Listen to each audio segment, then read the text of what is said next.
saja wa ma kunna linahtadiya laula an hadanallah asyhadu an la ilaha illallah wahdah la syarikalah wa asyhadu anna muhammadan abduhu wa rasuluh Allahumma sholli ala Muhammad wa ala alihi wa ashabihi ajma'in amma ba'du.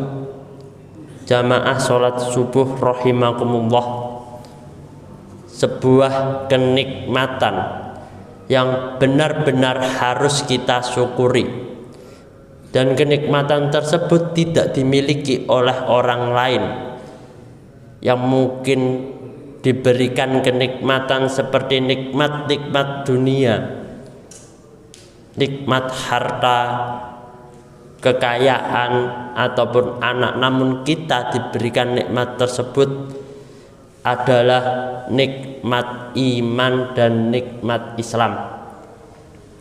Di antara jutaan manusia yang hidup di dunia ini, hanya segelintir orang yang Allah takdirkan memiliki keyakinan bahwasanya Allah adalah Tuhan dan Nabi Muhammad adalah Rasul Allah. Dan barang siapa yang nanti ketika hari kiamat di dalam hatinya masih ada setitik keimanan, maka ketika ia Allah takdirkan masuk ke dalam neraka, ia tidak akan kekal selama-lamanya di dalam neraka.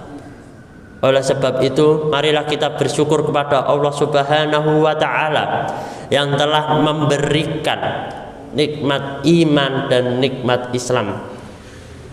Salawat beserta salam marilah kita haturkan kepada Nabi kita, Nabi Muhammad sallallahu alaihi wasallam.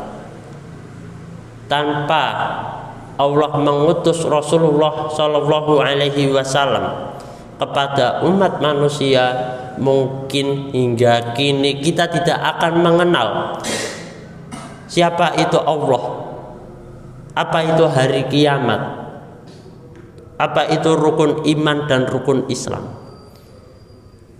Oleh sebabnya, semoga kelak nanti di yaumul hisab, ketika tidak ada satupun makhluk yang Allah berikan izin untuk bisa memberikan syafaat, dan satu-satunya makhluk yang dapat memberikan syafaat hanyalah Rasul kita, Rasulullah Shallallahu Alaihi Wasallam.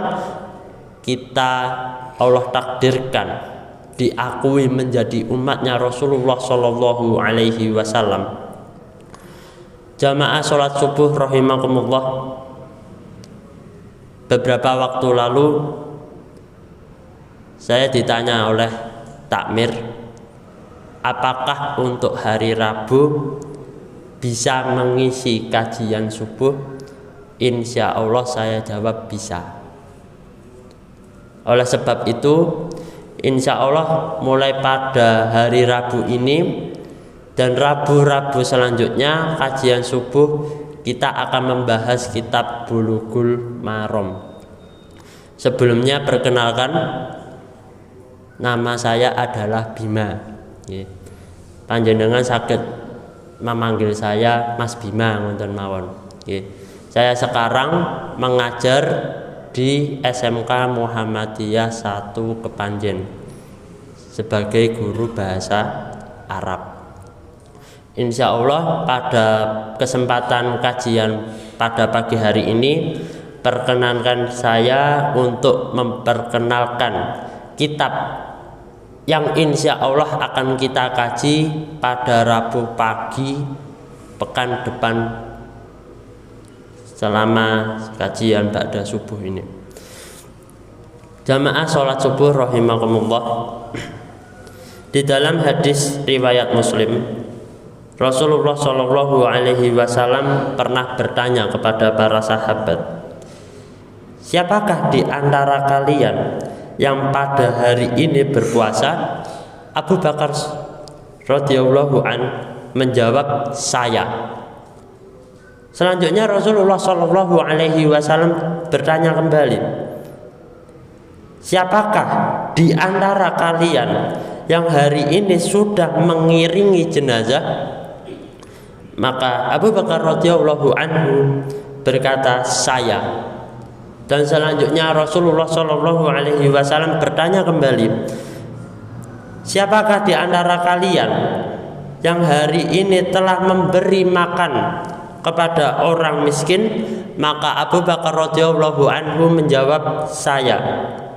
Lalu beliau Rasulullah Shallallahu Alaihi Wasallam bertanya kembali, siapakah di antara kalian yang hari ini sudah menjenguk orang sakit? Abu Bakar radhiyallahu anhu menjawab, saya. Maka Rasulullah Shallallahu Alaihi Wasallam bersabda, tidaklah ciri-ciri itu atau perbuatan-perbuatan yang telah disebutkan oleh Rasulullah Shallallahu Alaihi Wasallam tersebut bila berkumpul pada seseorang, maka orang tersebut akan masuk ke dalam surga. Ini adalah hadis yang diriwayatkan oleh Imam Muslim. Para jamaah sholat subuh rahimakumullah, dari hadis tersebut Abu Bakar radhiyallahu anhu dapat melakukan berbagai macam amal kebaikan, mulai dari mengiringi jenazah, menjenguk orang sakit, memberi makan kepada orang yang tidak mampu. Apa yang sebetulnya mendasari Abu Bakar radhiyallahu anhu dapat melakukan hal-hal tersebut? Yang dapat mendasari seseorang dapat berbuat baik adalah keyakinan dan tujuan hidup, bahwasannya hidup kita di dunia ini hanyalah untuk mencari ridha Allah semata.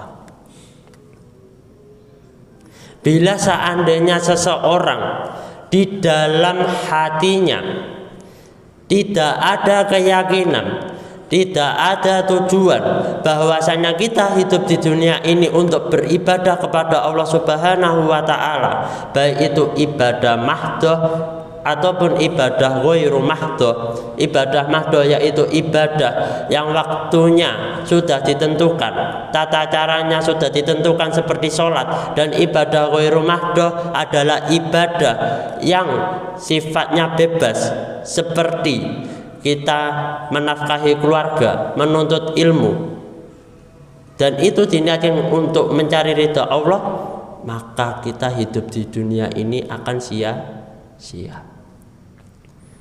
Pada zaman dahulu terdapat seorang ulama. Beliau dikenal oleh kita dengan sebutan Ibnu Hajar Al-Asqalani. Beliau di dalam dunia perhadisan memiliki gelar Al-Hafiz. Dalam ilmu hadis, orang yang memiliki gelar Al-Hafiz adalah orang yang berkompeten di bidang hadis. Bahkan ada pendapat yang mengatakan bahwasannya seseorang dapat dikatakan dan memiliki gelar Al-Hafiz adalah orang yang menghafalkan 100.000 hadis. Kalau panjenengan sampun hafal pinten Pak? Hadis. Laku mawon ngapunten. Kadang-kadang surang Al-Falaq mawon niku tasik ketuker-tuker. Lah niki Imam Ibnu Hajar Al-Asqalani niku pun hafal ada kalau 100.000 hadis. Niku pun sesanad-sanadnya, jalur periwayatnya. Hadis ini siapa yang bilang? Yang bilang ini dari siapa? Dari siapa? Dari siapa? Menyambung hingga Rasulullah Shallallahu Alaihi Wasallam. Salah satu karyanya yaitu kitab yang berjudul Bulughul Maram min Adillatil Ahkam.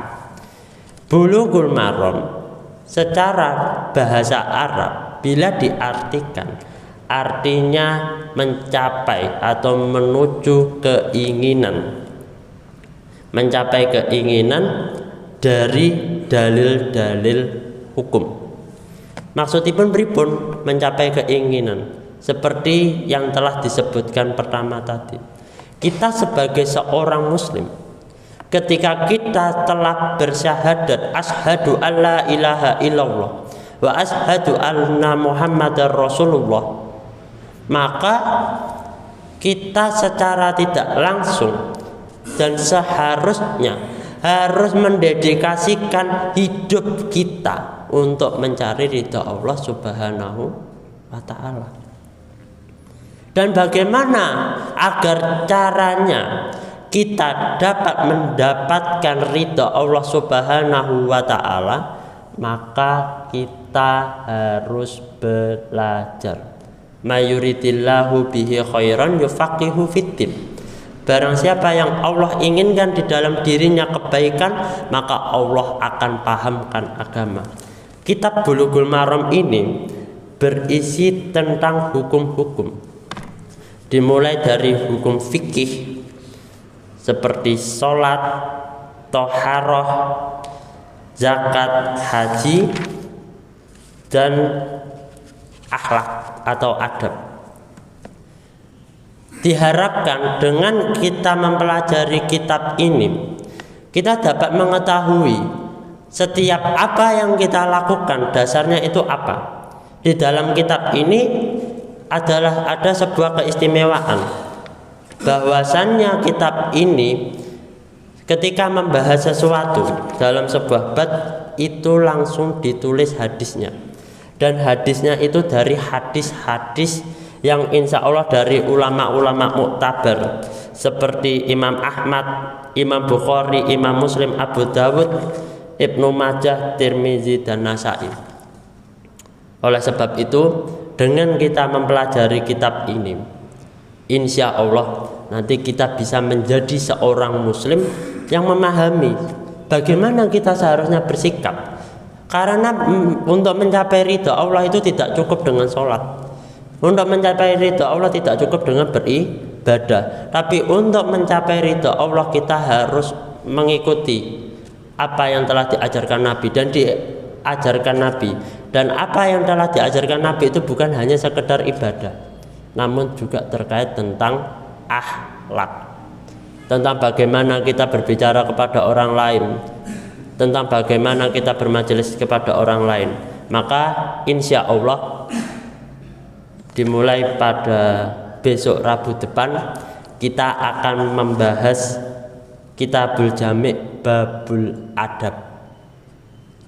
Semoga dengan ini kita berikhtiar, semoga Allah meridhai kita semua. Dan barang siapa yang Allah ridhai dalam hidupnya, Allah akan melancarkan segala urusan dunia dan urusan akhiratnya. Mohon maaf bila seandainya ada salah. Nasrum minallahi wa fathul qarib wa basyiril mu'minin. Wassalamualaikum warahmatullahi wabarakatuh.